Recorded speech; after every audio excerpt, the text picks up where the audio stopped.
How's it going, everyone? So, yesterday I did my motorcycle test in the UK and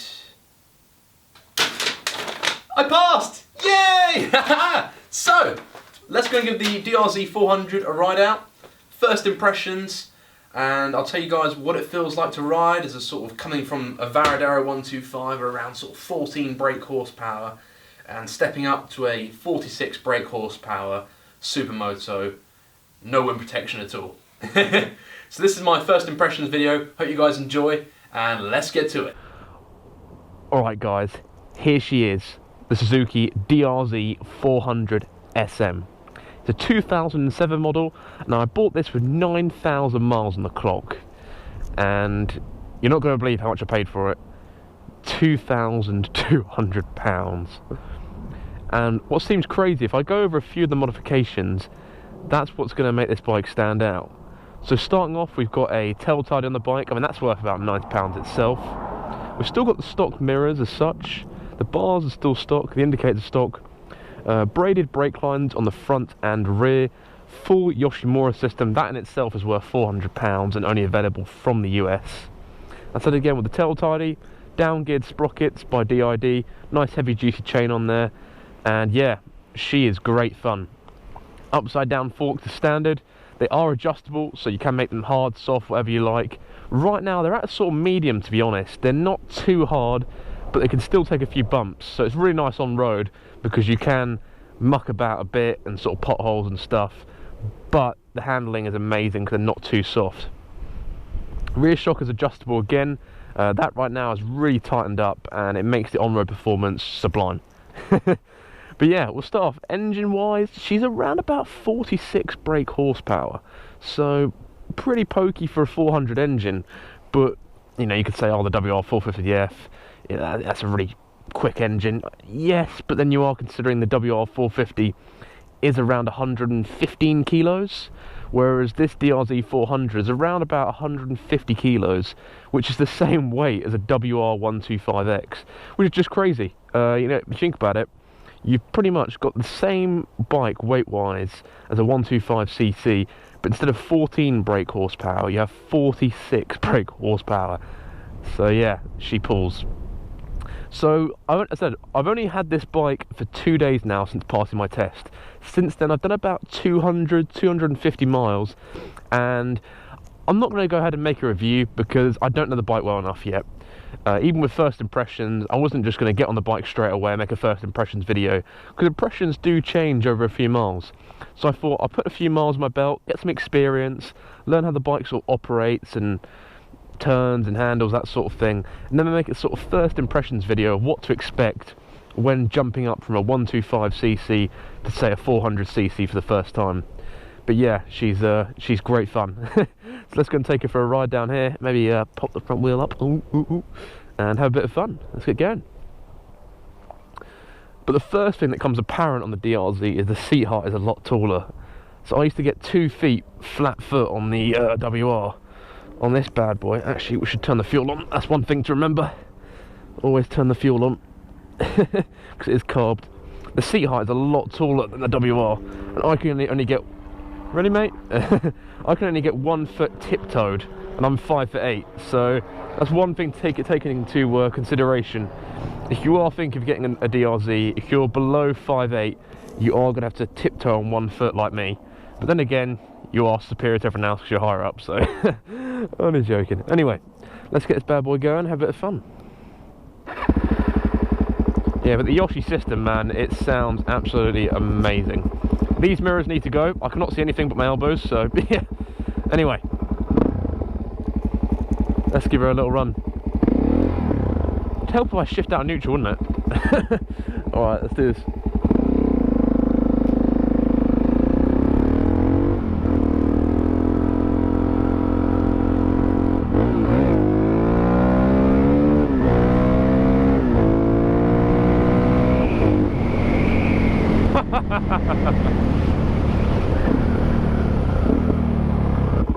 So that was me doing a little sort of pop-up and second gear at around 35-40 mile an hour, and I was only really giving it half throttle, so as you can imagine there's a lot more to go from there.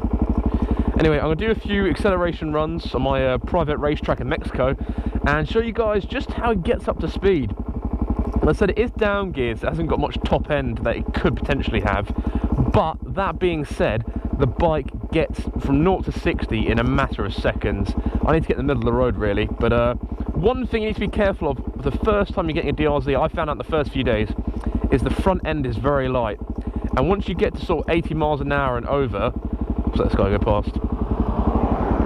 Once you get to sort of 80 miles an hour and over, the front end starts to become really light and you can start to get a lot of speed wobble. So that's one thing to take into account. As soon as you blast off, just remember that if you do start hitting the top end of that rev limit, you haven't got the sort of potential power to push out of that speed wobble, so you have to hold on. So maybe steering stabilizer, whatever it's called, potentially. But yeah, anyway, let's give it a run and show you guys what the acceleration's like. I said I'm not screaming as much now. I kind of know what to expect, but since riding Tom's bike, Christ, I was scared to life on his. Alright, we'll do a nice little run here. Hope I don't flip it.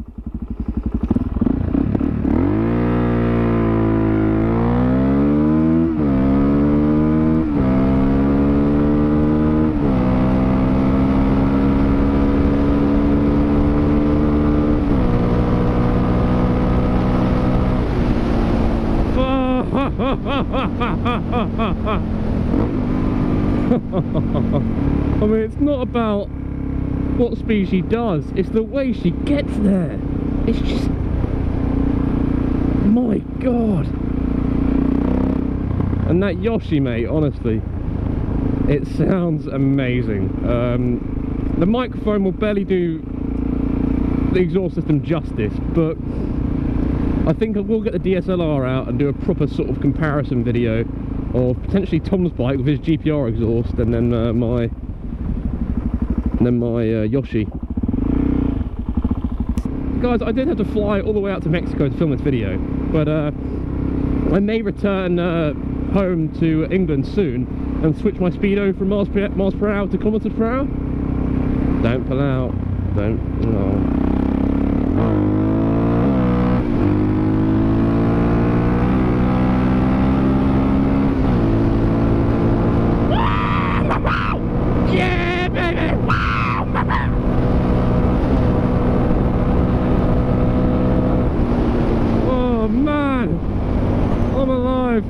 I'm alive.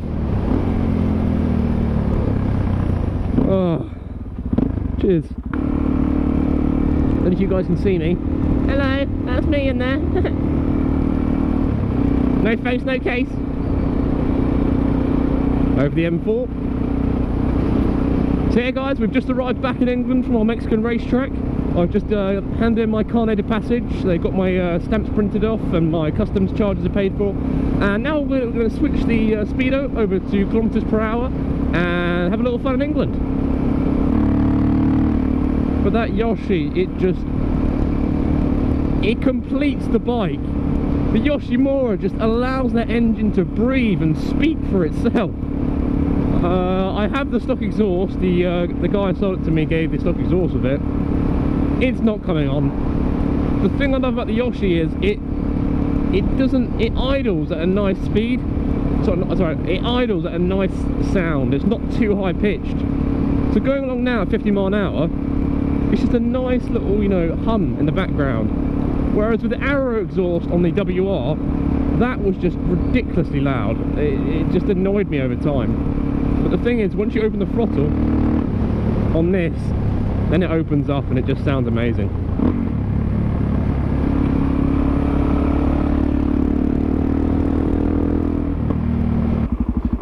Front brake wise, I'm going to talk about that. So the braided lines, they make it very smooth. I don't know if the brakes just come really smooth standard, but yeah, really smooth brakes on this bike. That's what I really like. Handling's good. Engine's only done 9,000 miles. It's absolutely mint. I flippin' love it. The horses really do 5 miles an hour. Oh, come on, boys. So I'm turning around, lads. I've had enough. Let's try and see if we can. Yep, cool. Something farm. Okay.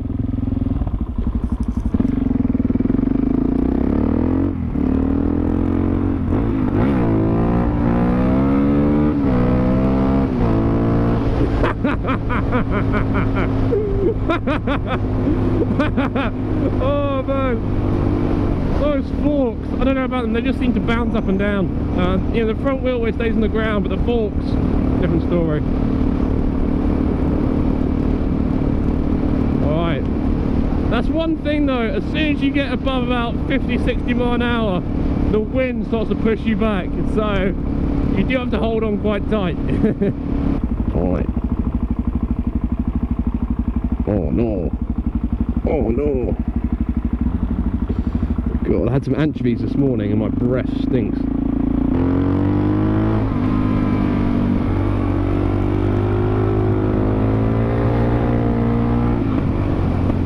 Yeah, handling, amazing. Got nothing to fault about it. Turning circle isn't as great as the WR, or the Varadero for that matter. I mean, probably on par with the Varadero. We're off to see the wizard, the wonderful Wizard of Oz. And this is where you need to be careful. When there's loads of bumps, that front wheel can go loose. I mean, literally, I'll shake it now. I'll shake the handlebar side to side. It just flops. That's why I love it. It's just that low down torque. So addictive.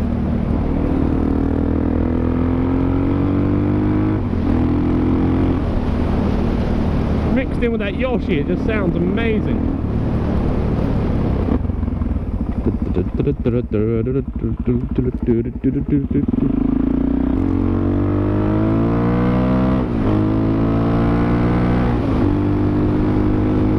$70 like that.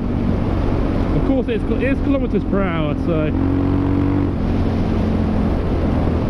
I don't know these corners too well, so I'm not going to pace it.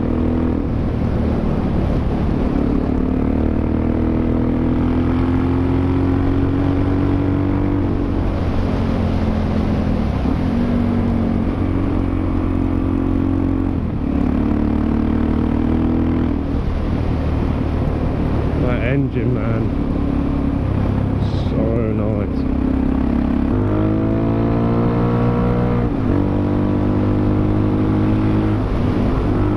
This is fucking living.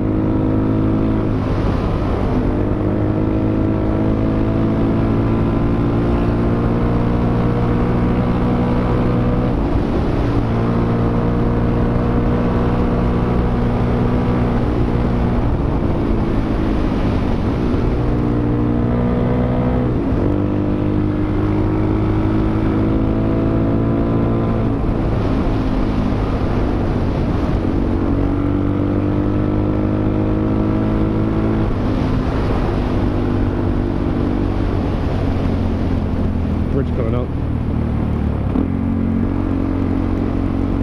The bridge?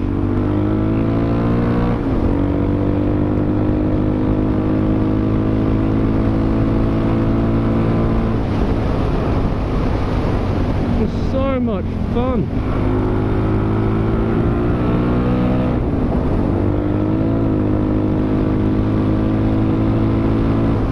Oh man.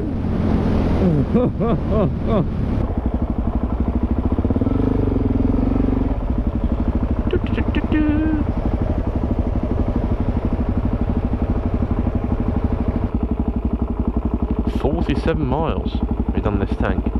Yeah, tank range is pretty bad. I managed to get 60 miles, 65 miles out of the tank yesterday, and it started bogging down to put the reserve switch on.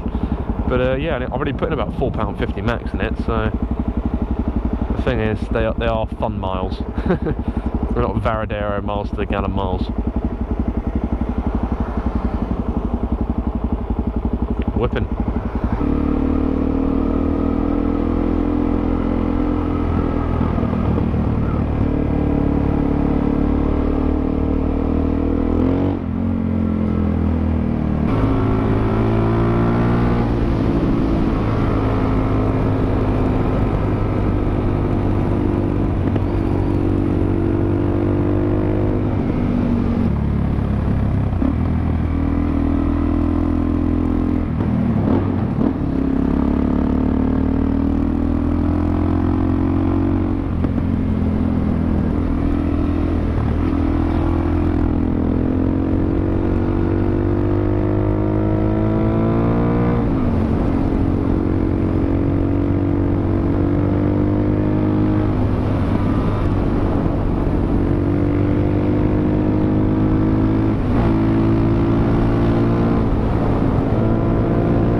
I'll say where I live, it's hard to find a real sort of twisty section unless you trek out quite far, but there's some alright little corner bits like that sort of around here, so...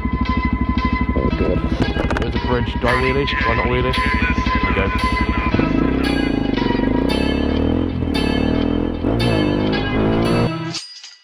Wonder why your son don't need a gun to get respect up on the street. Under the sun, the bastard son will pop the clock to feed himself and family.